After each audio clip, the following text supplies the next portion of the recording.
ஆழ்வார் பெருமானார் திருவடிகளே சரணம். श्रीशैलेशदयापात्रं दीभक्त्यादिगुणार्णवं यतीन्द्रप्रवणं वन्दे रम्यजामातरं मुनिं लक्ष्मीनाथसमारम्भां नादयामुनमध्यमाम् अस्मदाचार्यपर्यन्तां वन्दे गुरुपरम्परां यो नित्यमच्युतपदां भुजयुग्मरुग्म व्यामोहतसतितराणि तृणाय मेने अस्मद्गुरोर्भगवतोऽस्य दैकसिन्धोः रामानुजस्य चरणौ शरणं प्रपद्ये मातापिताय पदयस्तनया विभूतिः सर्वं यदेव नियमेन मदन्वयानाम् आद्यस्य नः कुलपतेर्वकुलाभिरामं श्रीमत्तदङ्घ्रिकलं प्रणमामि मूर्ध्ना भूतं सरस्य महदाह्वयभट्टनाथ श्रीभक्तिसारकुलशेखर योगिवाहान् भक्ताङ्घ्रिणेन परकाल यतीन्द्रमिश्रान् श्रीमत्पराङ्कुशमुनिं प्रणतोऽस्मि नित्यम् नीलादुङ्गस्तनगिरितटे शुद्धमध्वोद्यकृष्णम् आराध्यं स्वं श्रुतिसरसिद्धसिद्धमध्यापयन्ति स्वोच्चिष्टायां सजनिकलदं जाफलाकृत्य भुङ्क्ते गोदादस्यै नमैदमिदं भूय एवास्तु भूयः अन्नवयल्बुधवयाण्डालरङ्गर्के अन्नतिरुप्पावै वल्वदियं निशयाல் பாடிக் கொடுத்தால் அன்பாமாலை பூமாலை சூடிக் கொடுத்தாலை சொல்லு சூடிக் கொடுத்த சுடர்கொடியே துல்பாவை ஆடியருள வல்லவல்வலையாய் நாடினி வேங்கடவர்க்கென்ன விதி என்னையும் மாத்தம் நாங்கடவா வண்ணமே நல்கே. ఓం నమో వెంకటేశాయ. మన బాల తిరుపతి అప్పనపల్లి శ్రీ బాలబాలాజీ స్వామివారి యొక్క దేవస్థానమునందు 9 రోజులతో పాటు అంగరంగ వైభవోపేతంగా శ్రీ గోదా అమ్మవారు రచించినటువంటి శ్రీ తిరుప్పావైలో చెప్పబడి ఉన్నటువంటి శ్రీవ్రతమును అందరూ కూడా అనుసంధిస్తూ ఉన్నాము. అందులో భాగముగా ఈరోజు 9వ రోజు 9వ పాసురము. தூமணி மாடத்து சுத்தம் விளக்கரிஜ தூபம் கமலத்து இளனமேல் கண்பலரு மாமான் மகளே மணிக்கதவந்தால் திரவாய் மாமீரவல எழுப்பீரோ உன்மகள் தான் உமையோ அன்னிச்செவிடோ அனந்தலோ ஏம பெருந்துயல் மந்திரப்பட்டாலோ மாமாயன் மாதவன் வைகுந்தனன் நன்னு நாமம் பவம் நவின்னேலோரெம்பாவாய். ఓం శ్రీ గోదాగై నమః. మనము ఈ శ్రీవ్రతంలో ఇప్పటి వరకు కూడా 9 రోజులలో అంటే నిన్నటి వరకు 8 రోజులలో 8 పాసురముల యొక్క అర్థమును తెలుసుకున్నాము. మొదటి 5 రోజులలో ఈ వ్రతము యొక్క నియమ నిష్ఠలన్నింటినీ కూడా తెలుసుకొని ఎలాగ ఆచరించాలి, ఎవరెవరు ఆచరించాలి, ఎందుకొరకు ఆచరించాలి, ఆచరించడం వల్ల ఫలితమేమి అన్న విషయములంతా కూడా తెలుసుకున్నాము. అలాగే గోదామ్మవారు గోపికలందరితో కలిసి ఇంకా కొంతమంది గోపికలను మేల్కొలపడానికి వెళ్తూ ఉన్నారన్నమాట. అలాగా ఇప్పటి వరకు కూడా 3 గోపికలను మేలుకొల్పారు. ఈరోజు 4వ గోపికను మేలుకొల్పడానికి ఆవిడ యొక్క ఇంటి దగ్గరికి వచ్చారన్నమాట. గోదామ్మవారు గోపికలందరూ కూడా కలిసి ఈ 4వ గోపికను ఇలాగ మేల్కొలుపుతూ ఉన్నారు. అంటే ఇక్కడ అమ్మవారు ఎలాగ మేల్కొలుపుతున్నారు? తూమణి మాడత్ సుత్తం విళక్కెరిగ అని చెప్పేసి చెప్తున్నారు. తూ మణి అంటే మంచి పవిత్రమైన మణులతో పొదిగి ఉన్నటువంటి, మాడత్ అని అంటే భువనము అని అర్థం. అంటే ఆ భువనము ఎలాగా ఉందంట అంటే ఆ గోపిక యొక్క ఇల్లు ఎలాగా ఉందంటే పెద్ద భవనములాగా ఉందంట. ఆ భవనములలో గోడల్లో ఇంకా అన్ని చోట కూడా రత్నాదులతో స్తంభములు ఇంకా ఇతర గోడలంతా కూడా రత్నాదులతో నిర్మించి ఉన్నాయంట. అంత గొప్పటి భవనములలో సుత్తుం విళక్కెరిగ అని చెప్పేసి చెప్పారు. సుత్తుం అని అంటే కూడా భవనం అంతా కూడా, చుట్టూ అంతా కూడా అని అర్థము. విళక్కెరిగ అని అంటే దీపములను వెలిగించారనమాట. అంటే ఉదయాన్నే మనం దేవుడి దగ్గర ఎలాగైతే దీపారాధనలు చేస్తామో ఆ గోపిక యొక్క భవనములంతా కూడా అలాగా దీపములు ఇంకా కాగడాలు ఇవన్నీ కూడా వెలిగించి చాలా వెలుగుతో వెలిగిపోతూ ఉందన్నమాట. ఇంకా ఆ వెలుగుతోనూ కాకుండా ఆ వెలుగు రిఫ్లెక్ట్ అవ్వడం అంటే ఈ మణులగెందు రిఫ్లెక్ట్ అయ్యి ఆ భవనమే ఒక జ్యోతి రూపంగా కనిపిస్తూ ఉందంట. తర్వాత తూబం కమల తుగిల్ అనైమేల్ కన్వలరుం. ధూపం అనంటే మనకు తెలిసిందే, ధూపము భవనమంతా కూడా ఆ ధూపము యొక్క పొగలతో నిండి ఉందంట. కమల అనంటే మంచి వాసన కలిగి ఉన్నటువంటి ధూపము ఆ భవనమంతా కూడా వ్యాపించి ఉంది అని చెప్తున్నారు. తర్వాత తుగిల్ అనైమేల్ కన్వలరుం. తుగిల్ అనంటే శగనమునందు, అనైమేల్ అంటే మంచి, తుయిల్ అంటే హంసతూలికలాగా ఉన్నటువంటి, అనైమేల్ అంటే శగనమునందు, కన్వలరుం అనంటే శగనించి ఉన్నటువంటి అని చెప్పేసి చెప్తున్నారు. ఇక్కడ మామూలుగా తమిళ భాష యందు కన్వలరం అని చెప్పడానికి ఒక చిన్న విశేషమైన కారణం ఉంది. మామూలుగా ఆ గోపిక నిద్రించి ఉంది అని చెప్పేసి కూడా చెప్పిండొచ్చు. కానీ ఇక్కడ కన్వలరం అని ఎందుకు చెప్పారన్న విషయాన్ని మనము చివరిగా చూద్దాము. తర్వాత మామాన్ మగళే అనంటే నాకు రక్త సంబంధమైనటువంటి మా మామగారి యొక్క కూతురా అని చెప్పేసి అమ్మవారు ఇక్కడ ఆ గోపికను పిలుస్తూ ఉన్నారన్నమాట. పిలిచి మణికదవం తాళ్తిరవాయ్. మణికదవం అంటే మణులతో కూడి ఉన్నటువంటి, నిర్మించబడినటువంటి ఇంటి వాకిలి అని అర్థం.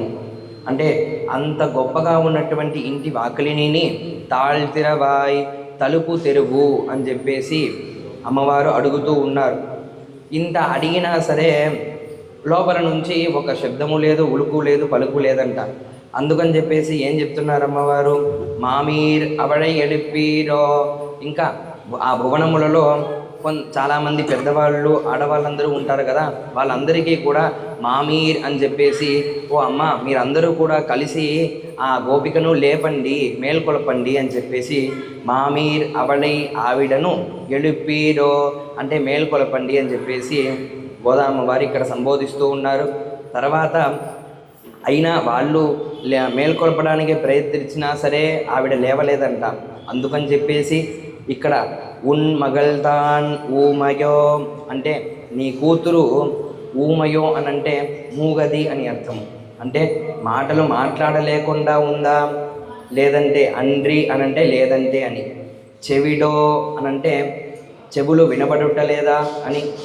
అనంతలో అనంటే చాలా బద్ధకముతో ఉన్నదా అని చెప్పేసి గోదామ్మవారు ఇక్కడ ఆ గోపికను ఇలాగా చెప్తూ ఉన్నారనమాట. అంటే ఇక్కడ ఎంతమంది లేపుతున్నా సరే ఎటువంటి ఇప్పుడు మనం మామూలుగా ఎవరైనా లేపుతున్నామన్నా సరే, లేపుతున్నారంటే సరే అమ్మా లేస్తాను, ఒక 5 నిమిషాలనో ఇంకొక 5 నిమిషాలు 2 నిమిషాలు పడుకుంటాను అని చెప్పేసి అంటూ ఉంటారు కదండి.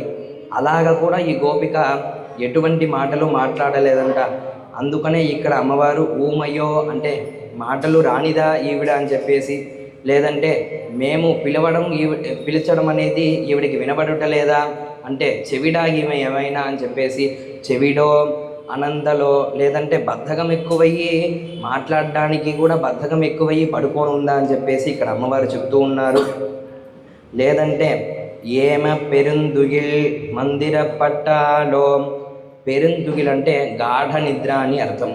మందిర పట్టాలు అంటే ఎవరైనా కూడా మంత్రము వేసి ఈవిడను గాఢ నిద్రలలోకి తీసుకెళ్ళిపోయారా అని చెప్పేసి అడుగుతున్నారు అమ్మవారు. అంటే అంతగా మేల్కొలుపుతున్నా సరే ఆవిడ ఉలుకు పలుకు చేయకుండా ఉందన్నమాట. తర్వాత మాయన్ మాధవన్ అంటే మాయగాడు అనంటే మనందరికీ తెలిసిందే, మాయలు చేసి అందరినీ కూడా మేమరపు చేసేవాడు అని చెప్పేసి ఇక్కడ మాయన్ అని చెప్పారు. మా అనంటే పెద్దది, అంతగా మించి అని అర్థము. అంటే మాయన్ మాయ చేసేవాడి కన్నా ఎక్కువగా మాయ చేసేవాడు అని చెప్పేసి ఇక్కడ శ్రీకృష్ణుడిని చెప్పారు. మాధవన్ అనంటే ముందుగా ఉన్న మా అన్న అక్షరానికి పెద్దది అని అర్థం తీసుకున్నాము. ఇక్కడ ఉన్న మాధవన్ అన్న అక్షరానికి మా అంటే లక్ష్మీదేవి.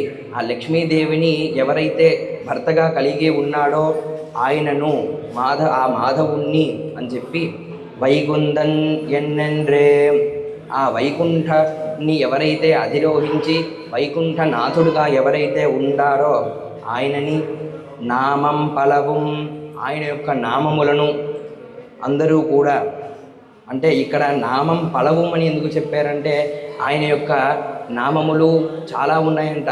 1 కాదు 2 కాదు, మనకు తెలిసినటువంటి సహస్రనామం మాత్రమే కాదు, ఆయనకి ఎన్ని పేర్లు ఉన్నాయో అది పెద్ద పెద్ద వాళ్ళు గొప్పవాళ్ళు దేవతలకే తెలియదంట.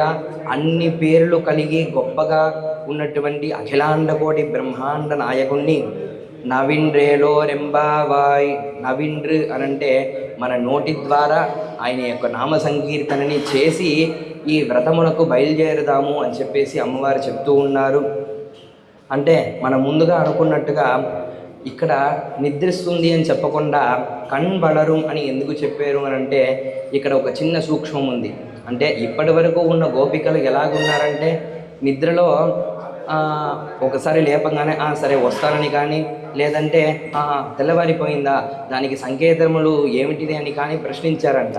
ఈ గోపిక 4వ గోపిక మాత్రం ఏం చేసిందంట, ఎటువంటి మాటలు తిరిగి అంటే ఒక రిప్లైగా ఎటువంటి సమాధానము ఇవ్వలేదంట.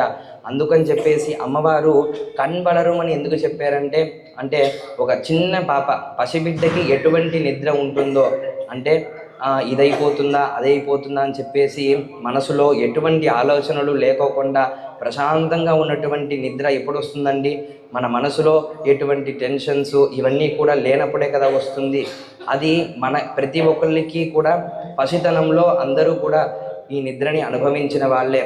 కానీ ఈ గోపిక ఈ సమయంలో కూడా ఎలాగ ఇంత ప్రశాంతంగా ఇంతమంది పిలుస్తున్నా సరే లేవకుండా నిద్రపోతుంది అని అనుకుంటే ఆవిడే సాక్షాత్తుగా ఆ శ్రీకృష్ణుడి యొక్క చరణారవిందముల యందు శరణాగతిని చక్కగా చేసిందనమాట. అంటే ఆ పసిబిడ్డకి ఎలాగైతే నాకు మా అమ్మగారు చూసుకుంటారు, నాకేమైనా అయితే మా నాన్న చూసుకుంటారు, నాకు ఎటువంటి ఇబ్బంది కలగదని చెప్పేసి ప్రశాంతంగా నిద్రపోతూ ఉందో, అలాగే ఈ గోపిక కూడా నన్ను చూసుకునేవాడు ఆ శ్రీకృష్ణుడే, అఖిలాండ కోటి బ్రహ్మాండ నాయకుడే, ఆ ఆర్తత్రాణ పరాయణుడే నన్ను చూసుకుంటాను అని చెప్పేసి చాలా చరమ శ్లోకాదులలో మాట ఇచ్చినప్పుడు నేను ఆయన ఒక్కటే గది, నాకు వేరే గది లేదని చెప్పేసి నేను శరణాగతి చేసినప్పుడు నాకు ఏమి ఇబ్బంది అవుతుందని చెప్పేసి ఎటువంటి బాధలు లేకోకుండా చాలా చల్లగా నిద్రపోతూ ఉందన్నమాట. ఇక్కడ ఈ మన గోదామ్మవారు ఏం చెప్పడానికి వస్తున్నారంటే మనము స్వామివారి యొక్క పాదములను పట్టుకున్నాము అని అంటే ఆయన తప్ప వేరొక గది లేదు అంటే ఆయనే మనకి మాటించారనమాట. అంటే నేనే వచ్చేసి సాక్షాత్తుగా మిమ్మల్ని కాపాడుతాను, మీకు మోక్షములను ఇస్తాను, అన్ని ధర్మములను వదిలేయండి అని చెప్పేసి మనకి సర్వధర్మాన్ పరిత్యజ్య మామేకం శరణం వ్రజ అహం త్వా సర్వపాపేభ్యః మోక్షయిష్యామి మా శుచః అని చెప్పేసి అన్ని ధర్మములను కూడా విడిచిపెట్టండి, సర్వధర్మాన్ పరిత్యజ్య మాం ఏకం నన్ను ఒకణ్ణి మాత్రమే శరణం వ్రజ శరణు వేడండి, అహం త్వా నేను నిన్ను సర్వపాపేభ్య అన్ని పాపముల నుండి కూడా మోక్షయిష్యామి మోక్షమును కలిగిస్తాను, మా శుచః ఇందులో మరో మాట లేదు, ఇందులో సందేహము లేదు అని చెప్పేసి శ్రీకృష్ణుడు అర్జునుడికి తన యొక్క మాటని ఇచ్చాడనమాట. ఇంత గొప్పటువంటి అఖిలాండ కోటి బ్రహ్మాండ నాయకుడు అయినటువంటి ఆ దేవదేవుడే ఇంత మాట ఇచ్చినప్పుడు మనకి ఇంకా బాధలేముంటాయండి అన్నట్టుగానే ఈ గోపిక చాలా ప్రశాంతంగా అంతా ఆయనే చూసుకుంటాడు, అన్నీ నడిపించేది ఆయనే, అన్నీ చేయించేది ఆయనే అని చెప్పేసి ప్రశాంతంగా నిద్రపోతూ ఉన్నటువంటి విషయాన్ని ఇక్కడ మన గోదామ్మవారు 9వ పాసురములలో 4వ గోపికను ఈ విధముగా మేల్కొలుపుతున్నారని చెప్పేసి మనకి ఈ విషయాన్ని అందించారనమాట. శ్రీమద్యే విష్ణుచిత్తార్య మనోనందన హేదవే నందనందన సుందర జయ గోదాయే నిత్యమంగళం శ్రీయకాంతాయ కళ్యాణ నిధయేర్తినా శ్రీ వెంకట నివాసాయ శ్రీనివాసాయ మంగళం.